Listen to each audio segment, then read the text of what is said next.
દિવ્યાંગ બાળકો માટે આશા અને આત્મનિર્ભરતાનું કેન્દ્રબિંદુ ઉત્તર ગુજરાત વિકલાંગ કલ્યાણ સંઘ વિસનગર બન્યું છે. મહેસાણા પોલીસ હેડક્વાર્ટરમાં આજે રેન્જ કક્ષાનું વાર્ષિક ઇન્સ્પેક્શન રેન્જ આઈજી વિરેન્દ્રસિંહ યાદવની હાજરીમાં યોજાયું.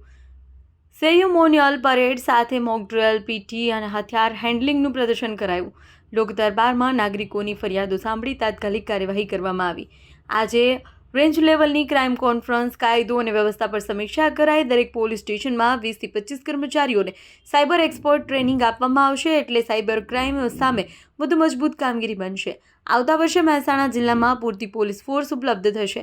વિસ્તારની જરૂરિયાત મુજબ ફોર્સ ફાળવણી થશે. આઈજી વિરેન્દ્રસિંહ યાદવે જણાવ્યું, એડમિનલ લેવલની સમસ્યાઓનો પણ રેન્જ કક્ષાએ ઉકેલ લાવવામાં આવશે. એડમિનિસ્ટ્રેશન્સ લેવલની બાકી સમસ્યાઓનો પણ રેન્જ કક્ષાએ જલ્દી ઉકેલ લાવવામાં આવશે, તેમ આઈજીએ વિશ્વાસ વ્યક્ત કર્યો છે.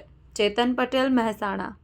સેક્શન અત્યારે આવ્યા છો, શું નોટિસ કર્યું છે અને કેવું તમને ગૌરવ અનુભવી રહ્યા છો? આજે રેન્જ કક્ષાનો વાર્ષિક ઇન્સ્પેક્શનના ભાગરૂપે મહેસાણા જિલ્લાનું વાર્ષિક ઇન્સ્પેક્શન કરવામાં આવી રહ્યું છે.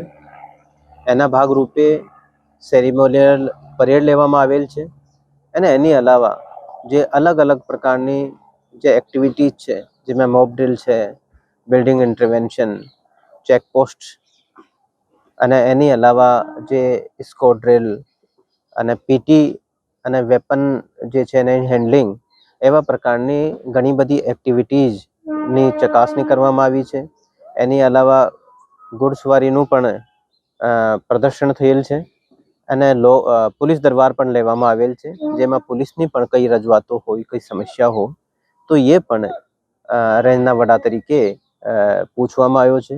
એની અલાવા આ વાર્ષિક ઇન્સ્પેક્શનના ભાગરૂપે આજે મહેસાણા જિલ્લાની ક્રાઇમ કોન્ફરન્સ પણ લેવામાં આવશે અને સાથે સાથે લોક દરબારનું પણ આયોજન કરવામાં આવ્યું છે, જેથી મહેસાણા જિલ્લાના ક્રાઇમ અને કાયદોની વ્યવસ્થાની પરિસ્થિતિ જે છે એની સમીક્ષા કરવામાં આવે અને સાથે સાથે લોકોની પણ જે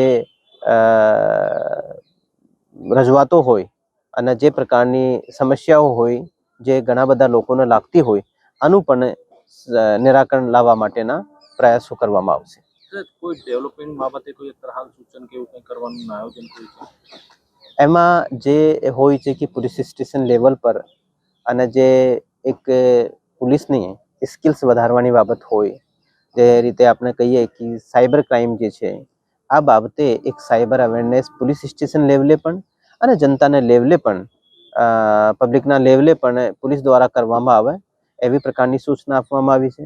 સાથે સાથે દરેક પોલીસ સ્ટેશનમાં સાયબર ક્રાઇમના કેસો સોલ્વ કરવા માટેની એક પોલીસની કેપેસિટી વધારવામાં આવે. આ બાબતે દરેક પોલીસ સ્ટેશનના લેવલે ઓછામાં ઓછા 20 થી 25 કર્મચારીઓ સાયબર રિલેટેડ ક્રાઇમને સોલ્વ કરવા માટે સ્કિલફુલ થાય, આ બાબતે ટ્રેનિંગનું પણ આયોજન કરવા માટેની સૂચના આપવામાં આવી છે. પોલીસ દરબારમાં પોલીસ તરફથી એવી કોઈ રજૂઆત મળી નથી.